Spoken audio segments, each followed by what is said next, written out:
the days preceding this, we were looking at a situation that was quite bleak with Democrats and Republicans sort of squabbling yet again over stimulus packages. I think many of us thought we were back in 2008.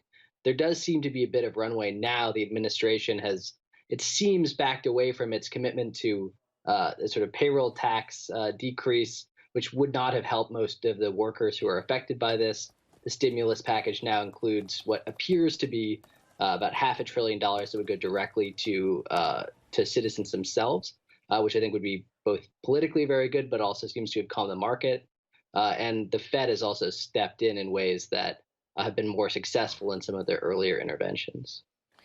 Yep, it seems like it. There's also a massive stimulus package that's been foreshadowed by Donald Trump in the US. It's almost $1 trillion. Can you explain how that happens in the United States? Because there seems to be some of this being shouldered on the Federal Reserve, or does this money all come out of a budget like it would here in Australia?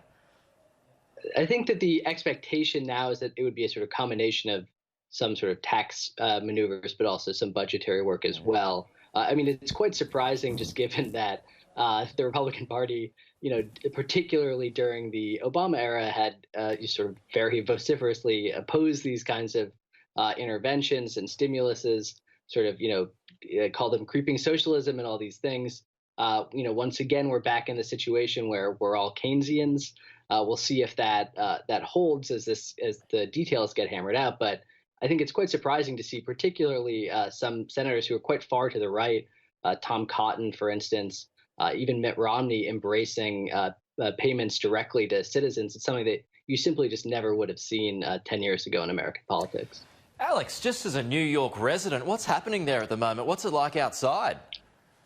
It was quite weird last week because, I had been following this quite closely and was concerned that people were not prepared enough. It was very unseasonably warm and everybody was outside. It's really shut down quite a bit over the last, I would say, 72 hours. I went to my grocery store just in my neighborhood in Brooklyn, and it was completely cleaned out yesterday.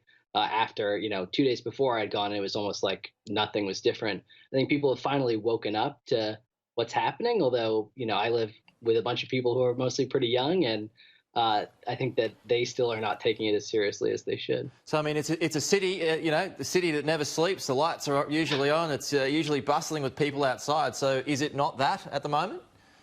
It's very weird. I take a walk every morning and I just don't encounter anybody. I can't think of any time that it's been like that for a long period. Certainly around Hurricane Sandy, it was like that. But besides then, there's just nothing that's really quite like it. I can't think of anything. Well, Alex, it looks like you should get used to that cosy apartment that you're sitting in at the moment, and we'll speak to you very soon. Thanks so much. Thank you.